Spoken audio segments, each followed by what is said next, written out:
Boa tarde, Colorados! Começando aqui com novas informações sobre o Internacional e só antes de começar com esse vídeo, não esquece de deixar o teu gostei, te inscrever no canal e ativar também aqui o sininho de notificações, que é muito importante. Vamos começando então aqui com novas informações sobre o Internacional e eu quero começar aqui falando sobre o bastidor político que está acontecendo nesse momento no Campeonato Gaúcho. Sobre uma situação, inclusive, bem inusitada, porque desde a temporada passada a gente lembra que isso já aconteceu. A gente lembra que na temporada passada a direção do Grêmio também tentou condicionar a arbitragem, em dando a entender que o campeonato naquele momento também já tinha dono, que a Federação Gaúcha também estava favorecendo e muito o Internacional. E para esse ano houve uma novidade. Todo mundo sabe que existe agora o árbitro de vídeo desde o início, desde o começo do Campeonato Gaúcho. Só que a partir de agora, qual que é o condicionamento que está sendo feito? Que o árbitro de vídeo está ajudando o Internacional. Porque nas primeiras duas rodadas houveram dois pênaltis para o Inter. Um em cada jogo, um contra o Guarani de Bagé e outro agora contra o Juventude, que inclusive é tratado como um lance muito polêmico. Mas a gente sabe muito bem que foram dois lances que foram pênaltis. O primeiro nem se discute, esse do Borreto até pode pensar que é um lance interpretativo, mas ainda assim o jogador do Juventude foi completamente imprudente na jogada.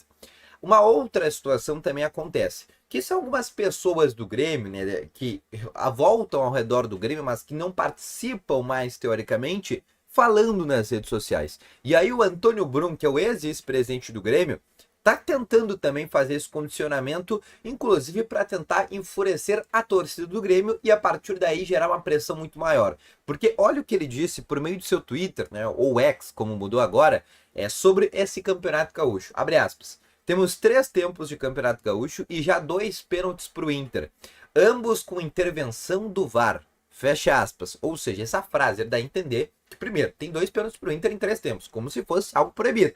Né? Não pode, então, se cair 2 jogadores do Inter na área, for pênalti, não pode marcar, Deus o livre.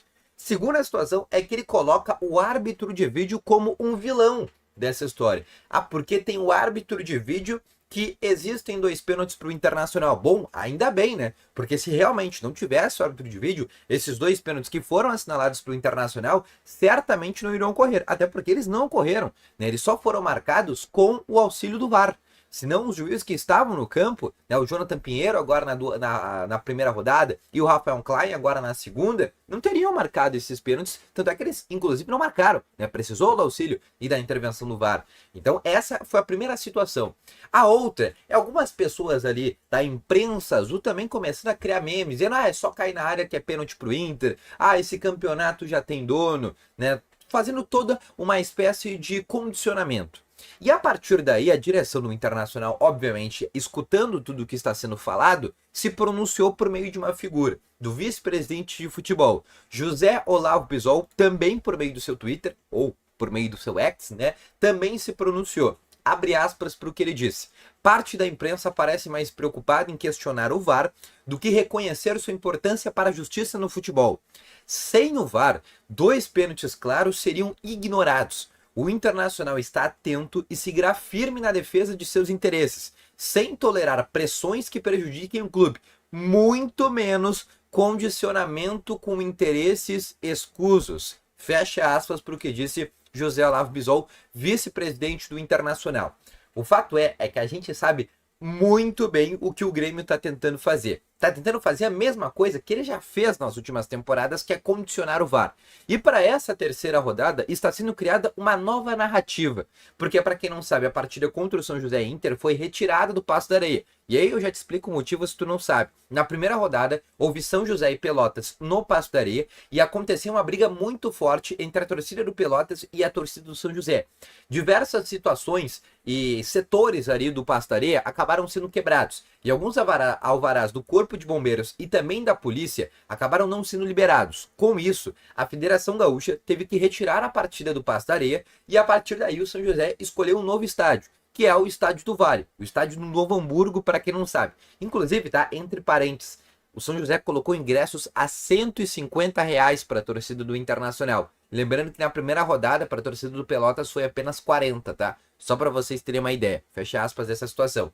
E aí, a partir daí, essa situação que foi colocada, foi retirado o Pasto da Areia, que a gente sabe que é um estádio que é muito vilanizado pelo gramado sintético, pela preocupação de lesão.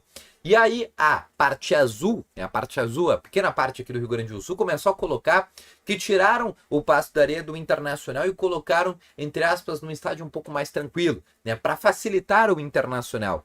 Então essa situação e essa narrativa agora também está sendo criada. E o Internacional sabe muito bem disso que está acontecendo, tá bom?